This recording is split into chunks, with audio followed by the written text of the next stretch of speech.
Attention! It is time to change the channel. Live from Philadelphia, it's Mr. Pritchard's Art Room.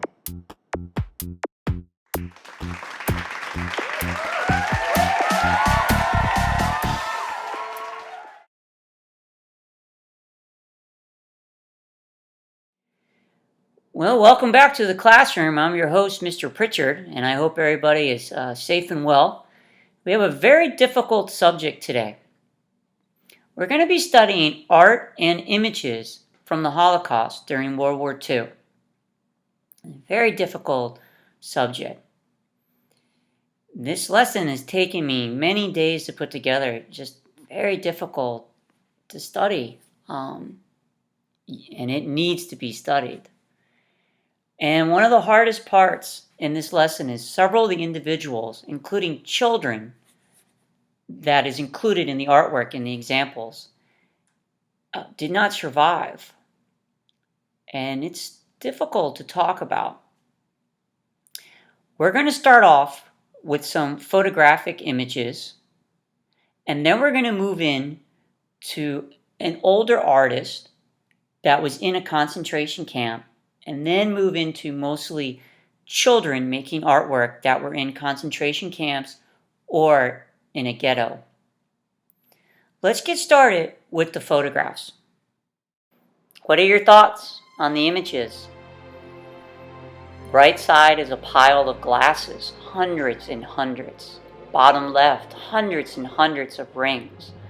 Top right, tons of luggage with individuals' names written on it. Very powerful images of what could be left of certain individuals that didn't survive the Holocaust in the concentration camps. Every one of those rings and glasses and luggage represents a person. These are children's photos from the concentration camp in the striped pajamas, and I see a Star of David on them also. Now, for some of these children, their crime was just being Jewish, just being born Jewish. And this is just horrible to see. They treat it like they did something wrong. They did nothing wrong. Here is an image of a woman being chased out of town by the people in the community. On the right side, a little child has his hands up. It was military forcing people out of the town. Individuals were forced into an area called a ghetto, and then forced into concentration camps for some. Here is a group on train. You see a Star of David on one person's jacket, most likely being brought to a concentration camp, a prison, where they would be worked or executed.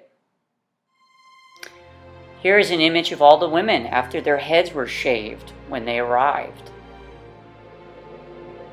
Very sad.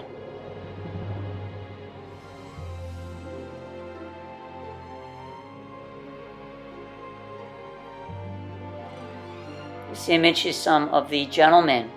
The striped pajamas are seen, the barbed wire. Again, for most of the individuals at this camp, in these photographs we're seeing, their only crime is being Jewish. There was other people at the concentration camps too. On the right side, a woman was beaten by one of the guards at the camp. On the left side, it looks like more children at the camp with the barbed wire.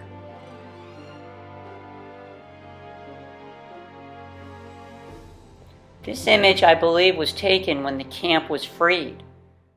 When the soldiers came to free them, the excitement just says it alone, that people are so excited that they're becoming free, that they've been found, that they're going to live.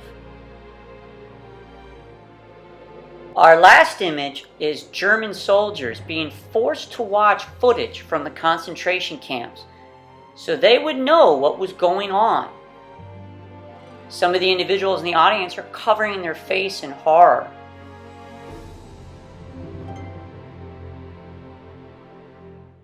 Here's our first artist we're going to study. This is Franziska Jazwecki. I'm sorry if I pronounced it incorrect. The first images are some of the cards that he had going to this concentration camp, maybe some of the movement that happened. There's an ID number listed on the card, 75057. These numbers were also tattooed on individuals on their left arm. The name disappears, a number appears instead. We're going to be taking a voyage through some of the artwork. This is his photograph. I said similar to a mugshot. It's so sad. Now, doing art in the concentration camp, it's illegal. It was illegal to express yourself, so this was all done hidden. Francisco would hide the drawings in his clothes or the bed. Here's a self-portrait. The number is on his shirt. And I put the number from the paperwork next door. And these are some other individuals. The drawings are very well done. Yet very sad.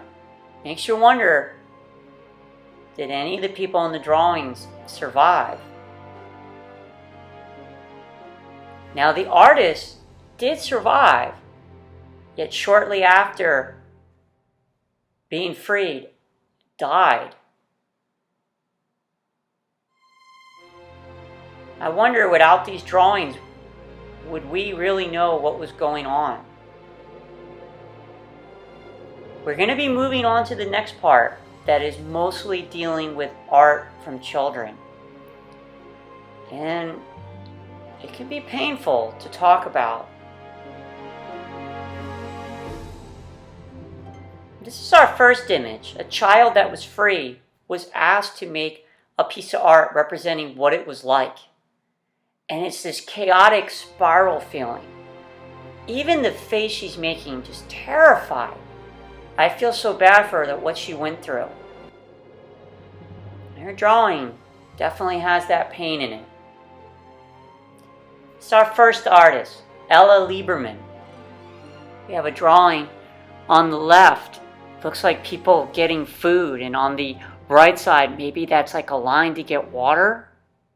And there's a dog in it already. And then there's a picture of her at the camp. Here are some people being put into the train, almost like cattle, not being treated like humans. The soldiers are just forcing them in there, and then soldiers are ripping families apart.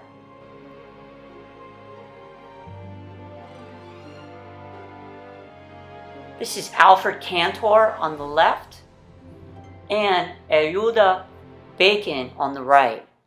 Cantor's drawing shows life in the camp with the beating, and it says 18-year-olds look like 80-year-olds. Bacon's drawing is a building with smoke coming out of it with a face, and that represents his father who passed away. He was killed in the gas chamber.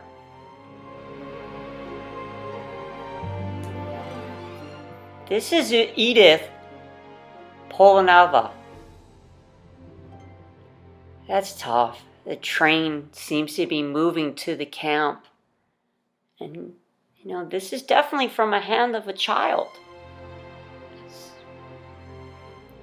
This is the artist Ruth Chekova, fantasizing about something that happened before with her and her twin sister just hanging out outside, trying to use her imagination to not think about what was going on at that time in her life, daydreaming of a day behind her. This is an image from Pavel Sunasina, of an image, I believe, of what life was like in the ghetto. And it's actually in one-point perspective. Seems very alone. This is an unknown artist. Has a truck with a Nazi swastika, with people in town being forced away with luggage, with armed individuals forcing them into it. There's one, seems to be a child with their hands up. Powerful image, sad. This is a person named Francisca Bass wrote a poem. I am a Jew. I am a Jew and will be a Jew forever. Even if I should die from hunger, never will I submit. I will always fight for my people on my honor. I will never be ashamed of them. I give my word. I am proud of my people, how dignified they are. Even though I am suppressed, I will always come back to life.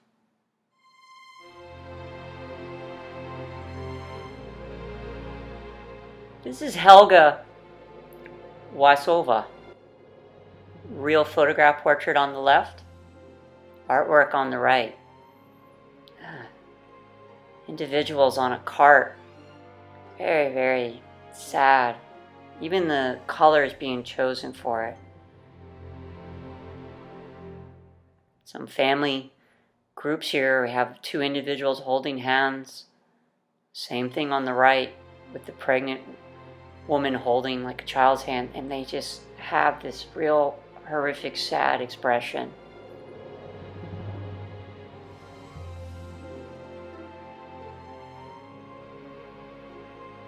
Person at the barbed wire almost holding their hands up like, I don't know, maybe in an I give up pose or in so much pain. It's very difficult to view.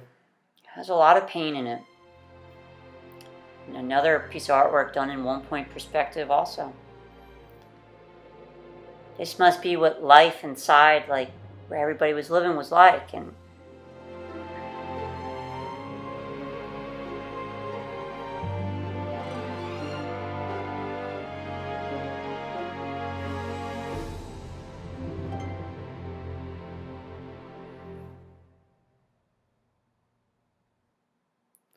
this is the artist Malvina Lova. I saved this one for last.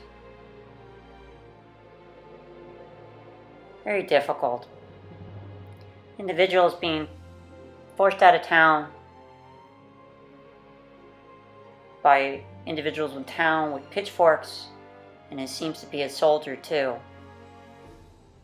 And for a child going through this, it must be so difficult, and there's no denying that this was drawn by a child, the style of it. And I can't imagine how this individual was feeling. It's very painful, and it makes a very powerful statement for history that there's no doubt that the Holocaust happened. What are your thoughts on the artwork? We're going to be making a piece of artwork based on a powerful statement. What would you like to make artwork about? What do you want to speak out about?